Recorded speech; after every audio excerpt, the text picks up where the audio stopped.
Após acompanhar os vídeos do youtuber durante o confinamento causado pela pandemia, Antônio, de 4 anos, até divertiu os pais inicialmente, mas o caso tornou-se preocupante quando o pequeno demonstrou não conseguir mais utilizar o R e o I portugueses. Para a professora Ana Sofia Alcobia, esse é um dos momentos mais desafiadores de seus 17 anos de profissão, devido ao impacto que os conteúdos da internet podem causar nas crianças. Por que a influência do português do Brasil está cada vez mais forte entre as crianças e os jovens portugueses? Será que isso já é uma nova tendência? E o que está gerando esse fator? Será que isso se atribui ao aumento da chegada de brasileiros aqui em Portugal todos os dias, que acaba por expandir essa relação? Ou será devido ao maior consumo de conteúdos brasileiros nas plataformas digitais?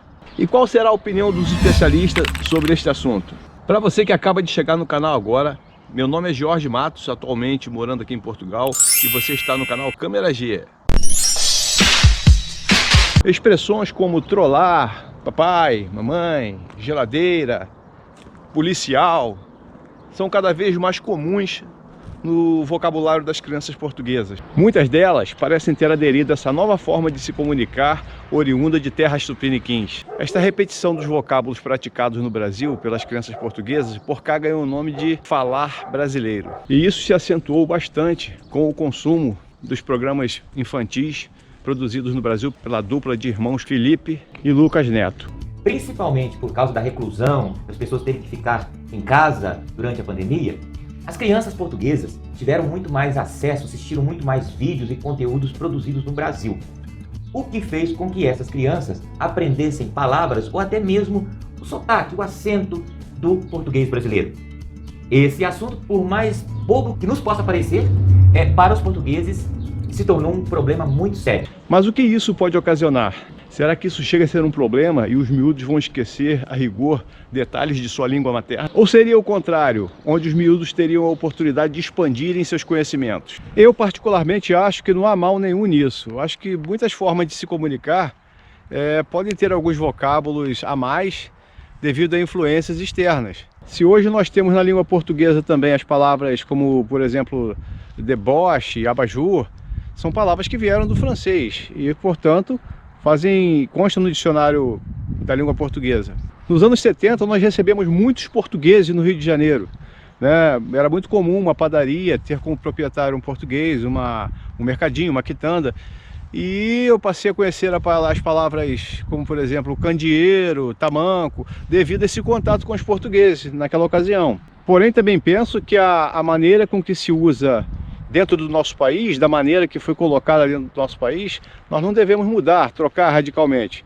E sim, obter um conhecimento de algumas expressões vindas de fora. Eu acho que não há mal nenhum nisso. Para a Mônica Nogueira Soares, que é psicóloga de educação e mediação de conflitos, os pais têm o dever de explicar as diferenças entre o português de Portugal e o português do Brasil, mas que sejam explicados a eles qual é a versão correta para se usar em Portugal. Sendo que tal diferença não tem a ver com estranheza, e sim com línguas diferentes. Se os mais pequenos tiverem esta noção, pode harmoniosamente usar conceitos de ambas.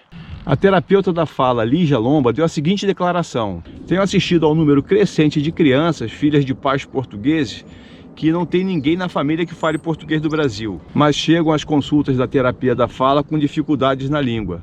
Tendo em conta que há palavras que usamos no português de Portugal que são diferentes do português do Brasil, onde começa a haver uma dificuldade de compreensão, e é quando elas misturam as duas. Nem o mal saiu daí. Quando muito, estaremos muito mais bem preparados para entender os brasileiros do que eles a nós. Parem de tentar culpar os brasileiros por não terem tempo de tentar verificar os conteúdos que seus miúdos consomem na internet. Vão propor o quê? Barrar conteúdos brasileiros em Portugal? Estas falsas polêmicas só criam mais divisões escusadas e pais que deixam as crianças com o tablet na mão há horas e depois vêm exigir medidas. Há muita xenofobia disfarçada de amor à língua, mas pelo que tudo indica, esse comportamento dos miúdos e jovens portugueses de hoje não chega a ser algo de tão novo assim. Há cerca de 50 e poucos anos atrás, se passou algo bem parecido aqui em Portugal, quando muitas expressões e vocábulos brasileiros se tornaram populares por cá, devido às telenovelas. Para a conimbricense Tereza Costa, que reside em Famalicão, a novela depois do telejornal era uma instituição nacional. Escravizaura, Ciranda de Pedra, O Bem Amado. Foi com elas que aprendi a dizer trem, supimpa, ônibus, cabra da peste e etc. Declarando que por ter acompanhado esses programas, hoje ele é capaz de distinguir, a título de exemplo, um sotaque de uma pessoa que nasceu no Nordeste do Brasil ou lá em Santa Catarina. E acrescentou: a minha geração teve muita exposição à variante brasileira e nem por isso deixou de saber o português de Portugal.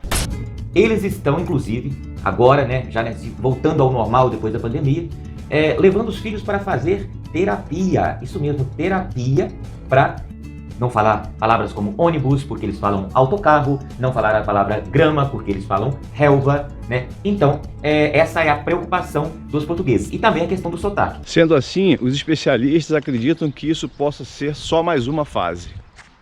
Este tema se tornou um dos assuntos mais comentados nas redes sociais do Brasil. Os usuários se dividiram entre aqueles que faziam piadas sobre a matéria, apontando a influência brasileira citada como uma espécie de colonialismo reverso. Ocorrendo um processo de decolonização, que é quando o colonizado começa a colonizar o colonizador, tanto por seu maior número, quanto por sua maior influência na cultura. E fazendo comparações entre os termos usados no Brasil e Portugal.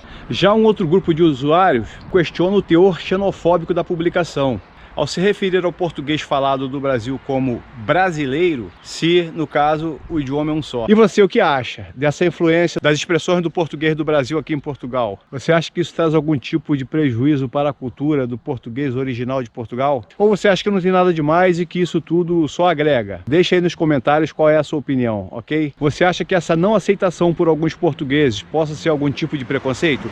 Deixa aí nos comentários abaixo, tá? Dê sua opinião. Pessoal, se você acha que esse tipo de vídeo te interessa, te agrega alguma coisa, deixe seu like, inscreva-se no canal, ative o sininho das notificações, ok? Tenham todos uma excelente semana e beijo no coração.